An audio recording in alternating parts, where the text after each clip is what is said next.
Positions are temporary, ranks and title are limited, but the way you treat people will always be remembered. Welcome back once again. This is me, your host, your friend Ahmad Shah, and today we will discuss well and shall. प्यारे दोस्तों, आज हम इस lecture में well और shell को detail में पढ़ेंगे कि वेल और शेल क्या होते हैं, वेल और शेल का डेफिनेशन हम किस तरह कर सकते हैं, वेल और शेल को हम अमेरिकन इंग्लिश में किस तरह इस्तेमाल कर सकते हैं, और वेल और शेल को हम ब्रिटिश इंग्लिश में हम किस तरह इस्तेमाल कर सकते हैं, और इसका स्पोकन इंग्लिश में क्या अहमियत है, और रिटन इंग्लिश में हम इसको किस तरह लिख सकते हैं। इसी तरह वेल के यूजेज क्या होते हैं और शेल के यूजेज क्या होते हैं। हम इन सब चीज़ों को इस लेक्चर में पढ़ेंगे।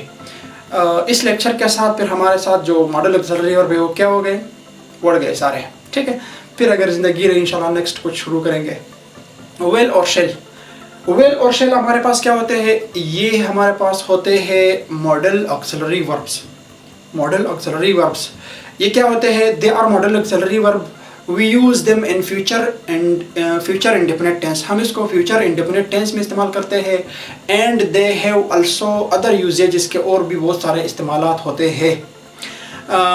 कोई आपसे पूछ ले कि भाई ये फ्यूचर टेंस में क्या होते हैं, ये तो फ्यूचर टेंस के हेल्पिंग वर्ब होते हैं, ठीक है। ये आमतौर पर मॉडल ऑक्सिलरी वर्ब है। फ्यूचर टेंस में ये मेन वर्ब की हेल्पिंग करते हैं, तो इसी वजह से हम कहते हैं फ्यूचर इंडेफिनिट टेंस के जो हेल्पिंग वर्ब होते हैं, ठीक है, वो वेल और शेल है। लेकिन असल में आप क्या होते हैं कि आपके पास मॉडल ऑक्सिलरी वर्ब होते हैं, वेल और शेल, ठीक है। इसी तरह वेल नॉट, शेल नॉट, हम इसको शॉर्टकट में जब लिखते हैं तो हम वॉन्ट और शैंट इस तरह इसको लिखते हैं, ठीक है। ये शॉर्टकट फॉर्म है इसका। अब आते हैं कि ब्रिटिश इंग्लिश में इसकी क्या अहमियत हासिल है, मतलब इसको वो किस तरह इस्तेमाल करते हैं, और अमेरिकन इंग्लिश में वेल और शेल को किस तरह इस्तेमाल करते हैं।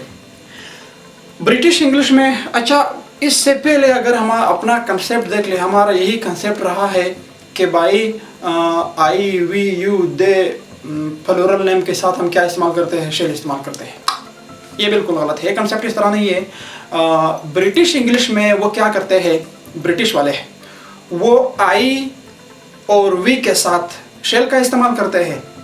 बाकी जो सब्जेक्ट रह गए, बाकी जो प्रोनाउंस है सब्जेक्ट रह गए, he, she, it, singular name, plural name, they, इन सब के साथ क्या इस्तेमाल करते हैं, वो जो है विल इस्तेमाल करते हैं। ये ब्रिटिश इंग्लिश है।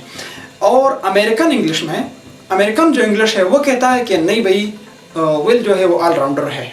विल क्या है, will is all rounder. We can use them with each and every kind of pronouns और, ठीक है, सब्जेक्ट जो होते हैं, हम हर किस्म के सब्जेक्ट के साथ जो है ना विल को इस्तेमाल कर सकते हैं। अच्छा, एक तरफ अमेरिकन इंग्लिश की तरफ ब्रिटिश इंग्लिश है, ठीक है। तो बहरहाल इन सब को मद्देनज़र रखते हुए हम स्पोकन इंग्लिश में, मेरा तो यही राय है कि हम स्पोकन इंग्लिश में विल को इस्तेमाल करेंगे स्पोकन इंग्लिश में। लेकिन रिटन इंग्लिश में जहाँ पर शेल की ज़रूरत पड़ी वहाँ पर हम आई और वी के साथ क्या इस्तेमाल करेंगे, शेल इस्तेमाल करेंगे। ख़ासुसन जब आप कोई दरख्वास्त लिखते हैं या कोई इस तरह का लेटर लिखते हैं तो वहाँ पर जो है ना, ख़ासतौर आप जब दरख्वास्त लिखते हैं, एप्लीकेशन लिखते हैं, वहाँ पर आपने आई के साथ शेल इस्तेमाल करना है। जैसे कि हम स्कूल में लिखते हैं ना, sir I shall be very thankful to you, ठीक है। इसी तरह we shall be very thankful to you. तो हम, ठीक है, तो हम क्या कर सकते हैं, रिटर्न इंग्लिश में ख़ासतौर हमें इनका ख्याल रखना है। बाकी जो स्पोकन इंग्लिश में तकरीबन बड़े बड़े स्पीकर्स होते हैं, मैं उनको सुनता हूँ, ठीक है। इवन वो बहुत मोटिवेशनल स्पीकर्स होते हैं, बाहर इंग्लैंड से तालीम याफ्ता है या कई और फॉरेन कंट्री से, तो वो क्या इस्तेमाल करते हैं, वो वेल को सबके साथ जो है ना वो कहते हैं ऑलराउंडर है, इस्तेमाल करते हैं, ठीक है। तो ये रहा है थोड़ा बहुत डिफिनेशन मॉडल ऑक्सिलरी वर्ब जो वेल और शेल है इनका, ठीक है। अमेरिकन इंग्लिश ये करता है, ब्रिटिश ये करता है। अच्छा, अब आते हैं शेल का इस्तेमाल जो करते हैं। शेल का जो सेकंड फॉर्म वो शुड होता है। इसको हम किसी को अपने जो सर्विस पेश करने के लिए, खिदमत पेश करने के लिए हम शेल को इस्तेमाल कर सकते हैं। शेल आई हेल्प यू या शुड आई हेल्प यू, क्या मैं आपकी मदद करूँ, क्या मैं आपकी मदद करूँ। तो इसका यहाँ पर फिर ये प्रेजेंट मान देता है, क्या मैं आपकी मदद करूँ, ठीक है। फ्यूचर खिदमत तो मतलब हमेशा जब हम पूछते हैं ना, तो इसका मतलब है कि हम इसको फ्यूचर में करने ही वाले हैं। तो यहाँ पर ये मान देता है, क्या मैं आपकी खिदमत करूँ, ठीक है। या shall I take something for you या shall I bring water for you, ठीक है। तो यह आप ये मान देता है। अच्छा, एक आपके पास ओल्ड रूल है, ओल्ड रूल ओल्ड रूल भी डिस्कस करेंगे एक दफ़ा। वेल के थोड़े बहुत इस्तेमाल जो होते हैं, आमतौर पर हम वेल को इस्तेमाल करते हैं। बुक्स में इसको तो बहुत थोड़ा बहुत लंबा किया है, लेकिन वेल जो है, वेल को जो एक यूजेज है जो उसको मैं लाजमी समझता हूँ वो और किसी को आना चाहिए, वो ये है जब हम किसी जुमले में स्ट्रेस देते हैं तो हम वहाँ पर वेल का इस्तेमाल करते हैं। ठीक है, वेल का इस्तेमाल करते हैं। You will do this work, ठीक है, आखिर में क्वेश्चन की अलामत आता है, एक्सक्लेमेशन मार्क। ठीक है, कि आप ये काम ज़रूर करोगे, आप ये काम ज़रूर करोगे या ज़रूर करेंगे। ठीक है, अब आते हैं एक ओल्ड रूल है वेल और शेल का। ठीक है, जिसका ख़ुसूसन हमारे होली बुक्स जो होते हैं उनमें इनका जो वो है, हमारा जो इस्लाम सबसे अहम और ज़बरदस्त किताब है कुरान पाक, इसमें जो ओल्ड रूल है इंग्लिश में, इसमें जो है ना वो क्या करते हैं, ओल्ड रूल में वो शेल का जो इस्तेमाल करते हैं। ठीक है, शेल को वो सेकंड पर्सन के साथ भी लगाते हैं। ठीक है, सेकंड पर्सन के साथ भी शेल लगाते हैं, और इसी तरह आपके साथ थर्ड पर्सन के साथ भी जो ना क्या इस्तेमाल करते हैं, वो शेल इस्तेमाल करते हैं, सेकंड पर्सन भी थर्ड पर्सन भी।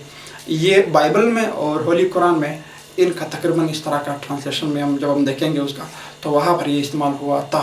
ठीक, वो करते थे, अब इस तरह इतना इस्तेमाल नहीं होता है। ठीक है, तो ये थोड़ा बहुत इंट्रोडक्शन था वेल और शेल का, कि हम इसको किस तरह इस्तेमाल कर सकते हैं, वेल और शेल। शॉर्टकट में खुलासा ये है कि वेल मॉडल ऑक्सिलरी वर्ब्स होते हैं, वेल और शेल दोनों मॉडल ऑक्सिलरी वर्ब है। फ्यूचर इंडेफिनिट टेंस में ये बतौर मतलब हम इसको हेल्पिंग वर्ब कहते हैं। और इसके अलावा ये है कि रिटर्न इंग्लिश में हमें शेल, जहाँ पर शेल की ज़रूरत पड़ी वहाँ हमें शेल को इस्तेमाल करना चाहिए, जहाँ वेल की ज़रूरत पड़ेगी वहाँ हम वेल को इस्तेमाल करेंगे। तो आज के लिए इतना काफ़ी।